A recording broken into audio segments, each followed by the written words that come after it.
Olá, boa noite. Veja no Brasil TV. 2 DJs são mortos numa festa na zona oeste do Rio. Um cantor de pagode e uma mulher que estavam nessa festa também foram baleados. 6º dia de buscas aos 2 fugitivos do Presídio Federal de Mossoró. A força-tarefa ganha reforços e amplia a área de procura até a divisa com o Ceará. O combate ao mosquito Aedes aegypti, que transmite a dengue, zika e chikungunya. Na Mata Norte de Pernambuco, agentes de saúde ampliam as ações educativas e de controle. E ainda, um dos guias de viagem mais respeitados internacionalmente elege a praia de Ipanema, no Rio, a 2ª melhor do mundo. Segunda-feira, dia 19 de fevereiro, agora no Brasil TV.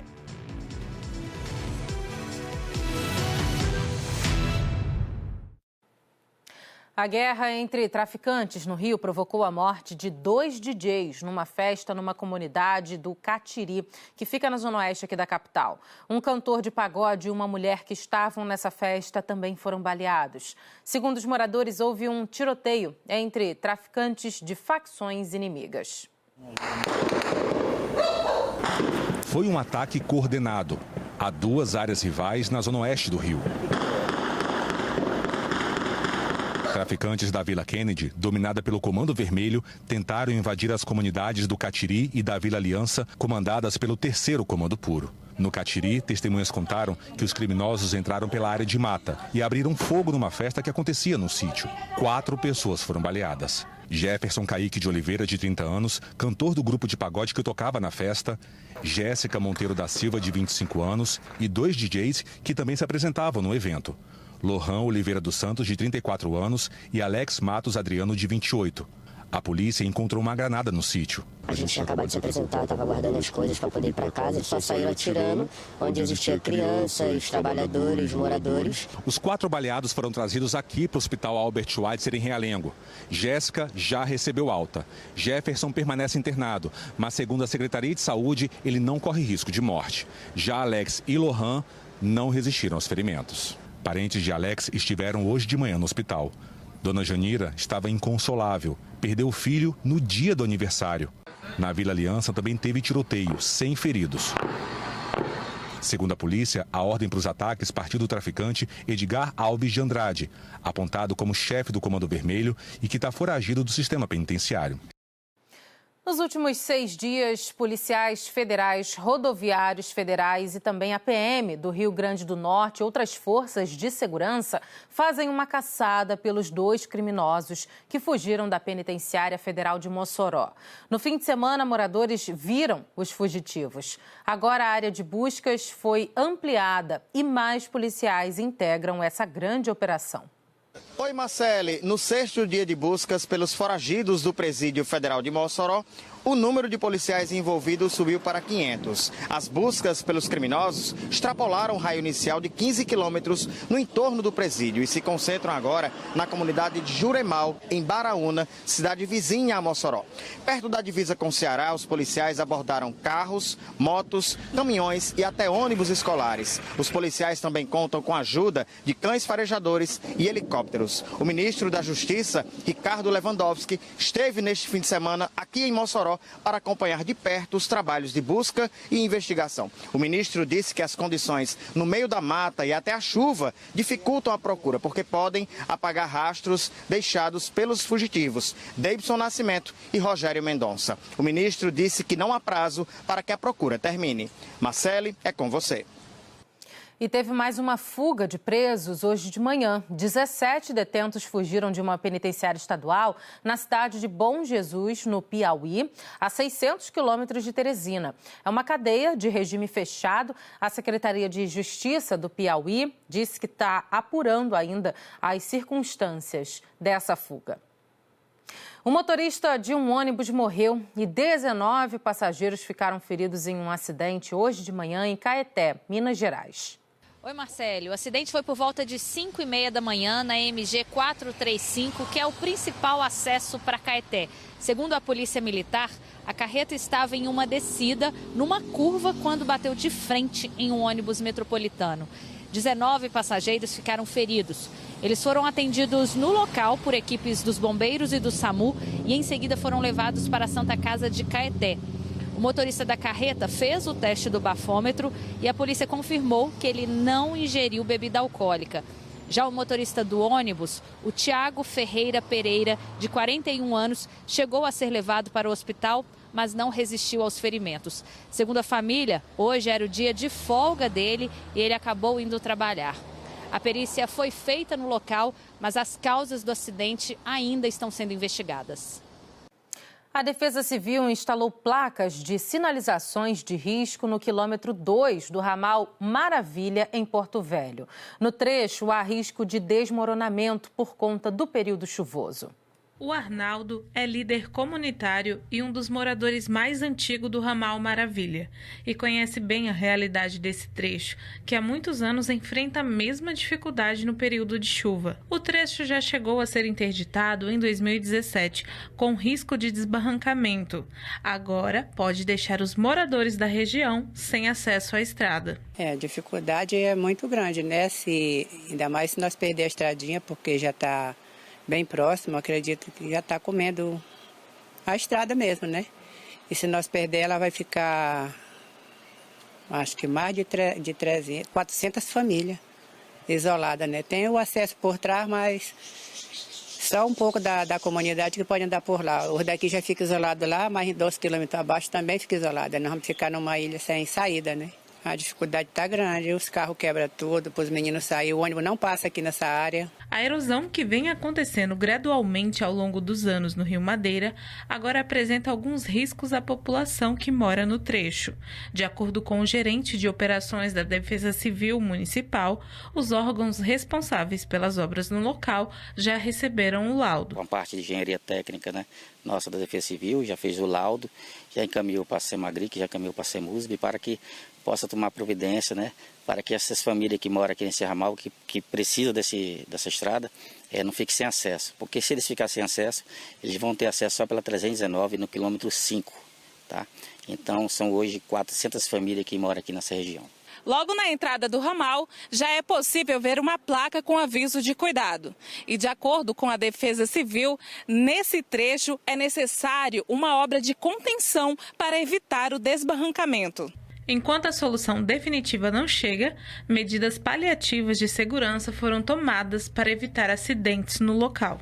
Então, é um trabalho de prevenção, né? Que vem muitos pescadores aqui, muitos turistas aqui para essa região, então correndo demais nessa estrada aqui, perigosa. Então, a gente identificou aqui o local, esses pontos, para que minimize, né, a situação, mas que a gente também está cobrando também que faça com urgência para que a população aqui não fique sem acesso.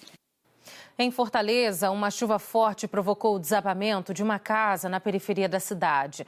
4 pessoas ficaram soterradas. Nesse momento você confere aí nas imagens do Adalto a Defesa Civil conversando com os moradores que moram nesta residência onde aconteceu um desabamento, onde 4 pessoas foram soterradas e resgatadas pelo Corpo de Bombeiros. Essas 4 vítimas foram encaminhadas para o IJF. Aqui no momento a área está isolada, foi isolada pelo Corpo de Bombeiros. A gente percebe ainda a movimentação também dos vizinhos querendo acompanhar, né, o trabalho dos militares aqui no local. Neste imóvel que vocês estão vendo, no momento do desabamento não tinha ninguém, mas do lado de cá tinha um morador que estava na cama, dormindo e conseguiu se salvar. Qual é o nome do senhor? Paulo. Paulo, o senhor conseguiu sair da situação? Graças a Deus, isso foi mais ou menos 4h30 da manhã.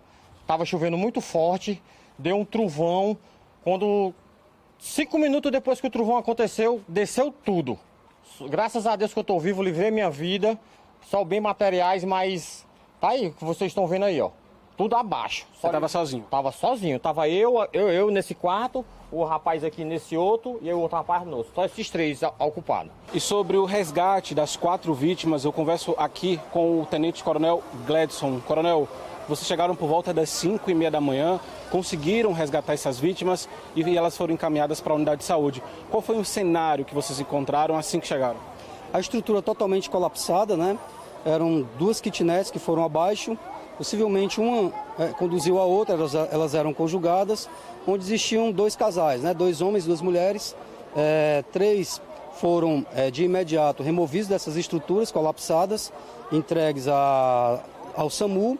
O outro demorou um pouco mais, e era o que estava em estado mais grave, demorou um pouco mais a sua retirada, né, devido à segurança mesmo de quem estava atuando, no caso dos nossos bombeiros militares, para também não serem atingidos pelas estruturas. Então demorou um pouco mais, era a vítima mais crítica. A gente fala agora das mudanças no horário de atendimento nas unidades de saúde da família em Tangará da Serra, no interior do Mato Grosso. O objetivo é ampliar o atendimento principalmente dos pacientes com suspeita de dengue. A cidade decretou situação de emergência por causa do aumento no número de casos dessa doença. O atendimento será das 7h30 da manhã às 9 horas da noite, com foco nos pacientes com sintomas de dengue, zika e chikungunya. O município quer diminuir a procura pela UPA, deixando a unidade para atender casos de urgência e emergência. Essa decisão está prevista no decreto de situação de emergência na saúde, por causa da alta nos casos de notificações dessas doenças. Tangará da Serra registrou 1.078 casos de dengue e 902 de chikungunya entre o dia 1º de janeiro e 16 de fevereiro. No ano passado, os 2 meses somaram 82 notificações de dengue e nenhuma de chikungunya. E para tentar diminuir a proliferação do mosquito Aedes aegypti, o município está realizando mutirões de limpeza e aplicação de inseticida nos bairros com maior índice das doenças. Em Pernambuco, o número de casos de dengue, chikungunya e zika seguem crescendo. De acordo com o último boletim divulgado pela Secretaria de Saúde do Estado, são 1.208 casos prováveis de dengue, um aumento de 113,4% em comparação com o mesmo período do ano passado. 6 mortes estão sendo investigadas pela Secretaria como consequência da dengue. No caso da chikungunya, são 354 casos prováveis, um aumento de quase 24% em relação ao mesmo período do ano passado. São 19 casos prováveis de infecção por zika no estado, um aumento de 137% em relação ao ano passado. 3 casos prováveis em gestantes também foram registrados, o que aumenta o risco de malformação nos bebês. Em Goiânia, na Mata Norte do estado, ações educativas e de controle do mosquito estão sendo feitas para tentar reduzir o risco de contrair essas arboviroses. A dona Aurita até abriu as portas de casa para o mosquito, que veio fazer a visita junto com a agente de endemias. Mas esse Aedes aegypti atua só na fantasia, não faz mal para ninguém. A bronca é com um mosquito de verdade. Olha esse aqui, chegou agora. Daqui a pouco ele vai embora. Não é mosquito? A senhora limpa o quintal, toma todos os cuidados? O rapaz veio, limpou meu quintal, gosto de tudo limpinho, bem organizado, né? A gente tem que se proteger, né? Esse mosquito é simpático. A fantasia é uma forma bem-humorada de conscientizar as pessoas da importância de abrir a porta de casa e dos comércios, para os agentes verificarem se não há ambientes propícios para a proliferação do mosquito transmissor da dengue, zika e chikungunya. Bastante febre, o corpo todo vermelho, parecia aquelas que tinha sido mordido pelas muriçocas, todo. E a dengue que eu tive foi muito forte. Mais de 15 anos que eu tive, né? Mas a lembrança permanece. Permanece, Deus me livre. É muito dolorida, muito. O trabalho de conscientização feito aqui em Goiânia, junto com os moradores e também os profissionais de saúde, já apresenta resultados no número de casos notificados. Só nos 5 dias de carnaval, 13 casos entraram em investigação. É quase o mesmo número de todo o mês de janeiro, quando foram 17 casos notificados de dengue. Um dos problemas de enfrentamento às arboviroses é o número pequeno de pessoas com sintomas que procuram unidades de saúde. Isso dificulta a notificação dos casos suspeitos e, sem notificação, não há como identificar as áreas mais críticas e, posteriormente, as ações de combate, principalmente a dengue. São doenças que precisam que a gente tenha localização, faça a investigação. Quando existe um óbito, ele vai passar por um comitê de óbito. Então a gente precisa saber onde a pessoa mora, o que a pessoa tem exatamente. Então, todas essas informações são extremamente importantes e é muito importante que os profissionais estejam atentos a isso. Até nas salas de espera das unidades de saúde, os agentes de endemias têm atuado com orientações. Pedindo ajuda da população para estar combatendo esse mosquito que faz tanto mal à nossa saúde. Não deixo nada revezatório de água, empoçada, nada, caixa d'água, nada. A senhora olha esse checklist aqui que precisa ser feito, a senhora está com tudo em dia? Estou com tudo em dias. Além de procurar um médico em caso de sintomas, é necessário também fazer o exame de sorologia para concluir o processo de investigação dos casos de dengue. É onde a gente consegue identificar, confirmar o caso da arbovirose, dengue, chikungunya ou zika e descartá-lo. A gente precisa dessa vigilância para identificar quais são os territórios de maior vulnerabilidade, para que a gente consiga intervir com bloqueio mecânico ou bloqueio químico. A gente pede muito à população que aceite a fazer a sorologia, que isso é um ato importante no combate à dengue. E começou hoje a vacinação contra a dengue em São Paulo. Itacoaxetuba foi a primeira cidade. O município recebeu 11 mil das quase 80 mil doses enviadas para a região do Alto Tietê, que contempla Guarulhos, que é a segunda maior cidade do estado. Ótima notícia, mas a vacina vem justamente como um puxão de orelha, porque quer dizer que se a gente precisa da vacinação contra a dengue, é sinal que a gente não fez a lição de casa, que era bem simples, não deixar a água acumulada. Mas vamos lá, falando dessa notícia boa, da chegada das vacinas aqui em Itaquá, vamos relembrar que elas estiveram aqui na região desde quinta-feira, chegaram lá no grupo de vigilância epidemiológica em Mogi das Cruzes e hoje de manhã foram retirados por várias prefeituras aqui da nossa região. Itacoaxetuba também já foi lá, retirou e já está disponibilizando nas UBSs, inclusive essa que a gente está, só está tendo uma reunião para resolver aquelas questões de cadastro, enfim, tudo certinho. Aqui nessa UBS onde a gente está, que é o bairro Jardim Fortuna, deve ser mais ou menos 100 doses disponibilizadas, viu? As outras 11 mil, como você comentou, são espalhadas por todas as UBSs da cidade que vão estar disponibilizando essas doses para as crianças de 10 e 11 anos de idade. A gente fala sobre essa preocupação aqui em Itacoaxetuba, só para a gente citar o número de casos, atualizei agora há pouco com a Secretaria de Saúde, são mais de 268 casos registrados até o momento. Só nesses 2 meses, janeiro e fevereiro de 2024, esse número já é quase 320% maior do que registrado em todo 2023, que foram 64 casos. Então fica o alerta aqui, a gente fala sobre essa questão da vacinação, mas o combate primordial, todo aquele cuidado que a gente deve ter dentro de casa ainda continua. Inclusive, Itacoaxetuba informou também que deve continuar com as ações. Amanhã, mais de 150 agentes devem estar espalhados pela cidade, fazendo aquele famoso porta a porta no combate contra a dengue. No litoral de São Paulo, um grande incêndio atingiu galpões que a Receita Federal usa para guardar produtos apreendidos. Os bombeiros conseguiram controlar o fogo depois de 10 horas. Não há feridos.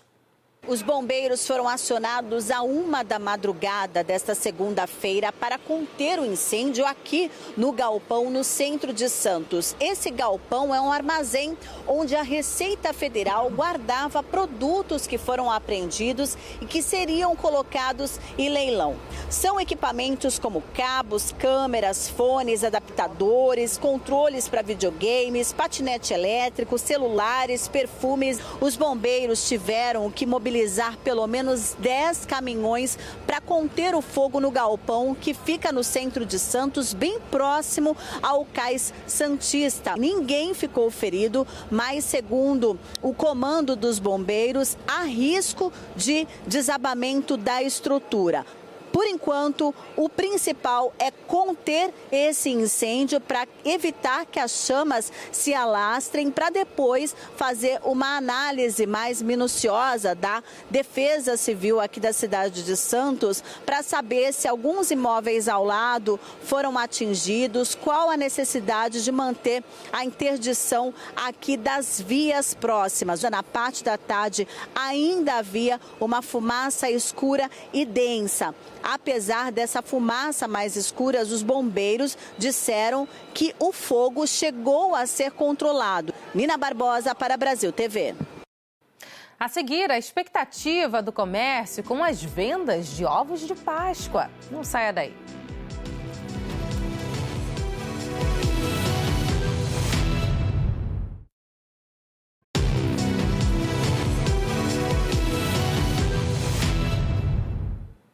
Brasil TV de volta com a informação da Prefeitura de São Paulo, que decretou luto de 3 dias pela morte do empresário Abílio Diniz. O corpo de Abílio foi enterrado agora à tarde em São Paulo.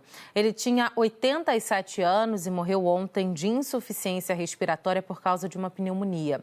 A cobertura completa daqui a pouco no Jornal Nacional. Mal acabou o carnaval e o comércio já está pronto para a Páscoa. As delícias feitas de chocolate já estão nas prateleiras em Aracaju. A expectativa é de que o setor supere as vendas do ano passado. Neste supermercado, a decoração de carnaval foi logo substituída pelos ovos de Páscoa.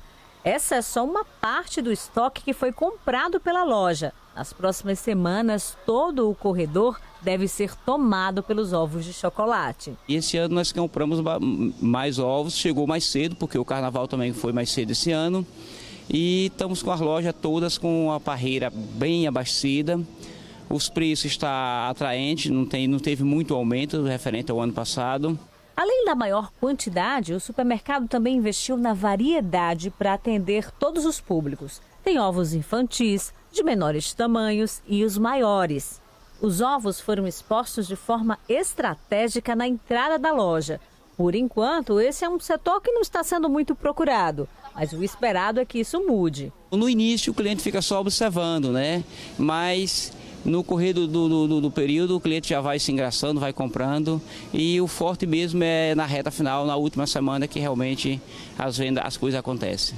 Segundo a Associação Sergipana de Supermercados, ano passado, comparando com 2022, houve uma redução de 7,6% na venda de ovos de chocolate. Por outro lado, os consumidores procuraram bastante as caixas de chocolate e as barras de chocolate. Nesses produtos, houve um aumento nas vendas de 13,2%. A expectativa é que a gente aposte, arrumar a loja e mantenha a venda melhor do que o ano passado, né? Mas a expectativa é de manter ainda aquela linha mais barata, crescendo a venda. As barras e caixas de chocolate são, sem dúvidas, alternativas para quem quer gastar menos.